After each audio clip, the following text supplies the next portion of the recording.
자, 교과서 190쪽 절차와 규칙을 지키며 회의하기. 자, 1번. 회의할 때 어떤 규칙을 지켜야 할지 생각하며 글을 읽어봅시다. 자, 첫 번째 상황이죠.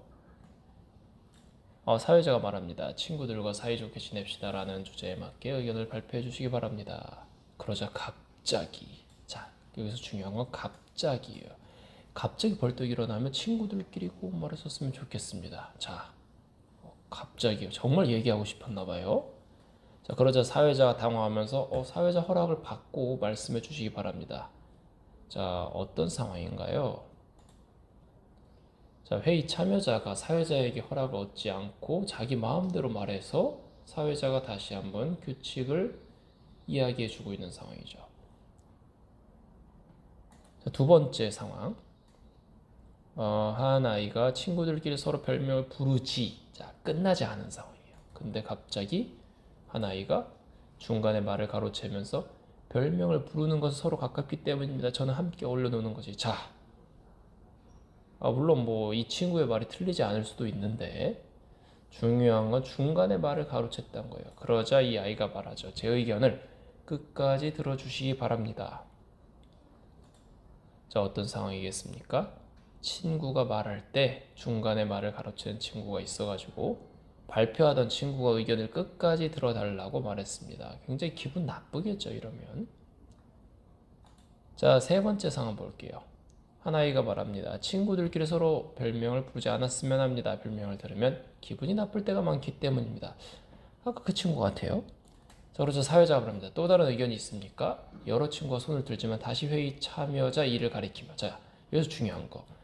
여러 친구가 손을 들었어요. 여러 친구가 손을 들었어요. 근데 방금 발표한 애를 또 시키는 거예요. 네, 김현수 친구 발표해 주십시오. 이렇게. 그래서 다른 아이가 말하죠. 아니, 사회자님, 말할 기회를 골고루, 그러니까 공정하게 좀 주세요. 라고 말합니다. 자, 어떤 상황인가요? 사회자가 말할 기회를 골고루 주지 않아서 다른 학생이 불만을 이야기하고 있습니다. 자, 이러면 이제 191조 2번의 정답이 나오게 되겠죠. 자, 볼게요. 자, 191쪽의 2번. 일단 1번은 교과서에 있습니다. 자, 사회자 허락을 받지 않고 말했고, 두 번째는 친구가 말하고 있는 도중에 의견을 말할 때 중간에 말을 가로챘다, 끊었다. 세 번째는 사회자가 말할 기회를 골고루 주지 않고 시켰더니 또 시키고, 그런 경우 있죠. 사회자랑 친할 때 굉장히 안 좋은 경우가 되겠죠. 자, 이제 3번을 볼게요. 자, 우리가 이런 상황들을 봤을 때 회의를 할 때는 지켜야 할 규칙이 있다고 판단이 됩니다. 먼저 사회자는 말할 기회를 당연히 골고루 줘야겠고, 자, 회의 절차를 잘 안내해 줘야겠죠. 정확히 안내를 미리 해줘야죠. 두 번째, 회의 참여하는 친구들은 끼어들지 말고 다른 사람의 의견을 존중하고 사회적 허락을 얻고, 그러니까 발언권이라고 합니다. 이거를 발언권을 얻고 말하고, 자신의 의견만 옳다고 주장하지 않고 알맞은 크기, 너무 호통치거나 너무 작으면 안 되겠죠. 자신의 의견만 옳다고 주장하지 않고 알맞은 크기의 목소리로 말한다. 자, 그리고 기록하는 친구가 있어요. 왜냐면은 이걸 기록 안 하면 나중에 기억을 못 해가지고 우리가 뭔 얘기했더라 이런 말이 나올 수 있기 때문입니다. 그래서 기록하는 친구들은 중요한 내용을 요약해서 기록해 주고요. 회의 날짜, 시간, 장소를 정확히 기록해 줘야 돼요. 언제, 어디서 이런 회의를 했는가. 증명, 그래 일종의 증거 자료가 되는 거예요.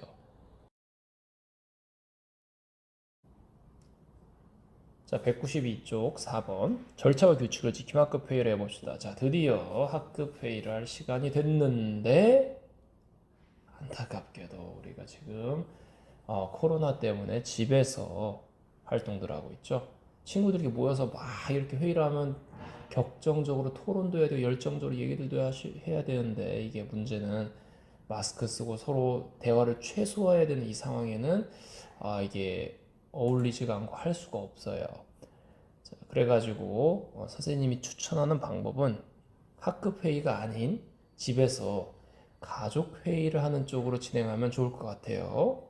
그래서 가족끼리 모여서 앉아서 함께 우리 가족 안에서 중요한 어떤 주제나 얘기할 거리가 있다면 같이 절차와 규칙을 지켜가며 가족 회의를 해보는 것을 추천합니다. 자, 그리고 잘 회의한 다음에는 5번에 있는 회의가 잘 이루어졌는지 확인해보는 체크표 있죠? 이것도 한번 해보면 좋을 것 같아요. 자, 마지막으로 193쪽으로 넘어가겠습니다. 자, 193쪽. 자, 교과서에 다음 주제로 학급 회의를 할 때 알맞은 실천 내용을 써봅시다 라고 되어 있죠. 말했다시피 학급 회의는 안 되기 때문에 자, 이 회의 주제를 바꾸도록 하겠습니다. 깨끗한 학교를 만드는 것이 아니고 자, 깨끗한 집 아니면 뭐 깨끗한 뭐 거실 뭐 이런 식으로 여러분들 그 집에 여러분들 가정에서 어울리는 걸로 주제를 바꿔가지고 앞서 말했다시피 가족 회의를 한 다음에 여기서 이제 결정된 실천 내용들 이런 거 하자라고 결정된 내용들을 여기다 적으면 되겠죠. 자, 가족끼리 회의를 한 다음에 그 실천 내용을 적는 거고 만일에 192조에서 나는 가족들끼리 다른 주제로 얘기를 했어요. 이걸로 또 하기는 좀 그래요. 그렇다고 한다면 이 주제 말고 아예 앞서서 가족들과 함께한 주제를 여기다 적고 그 실천 내용을 적으면 되겠습니다. 그 다음 이 실천 내용들을 집에서 잘 실천하면 부모님도 좋아하고 여러분들도 즐거운 가정생활이 될 수 있겠죠. 자, 오늘은 여기까지 하도록 하겠습니다.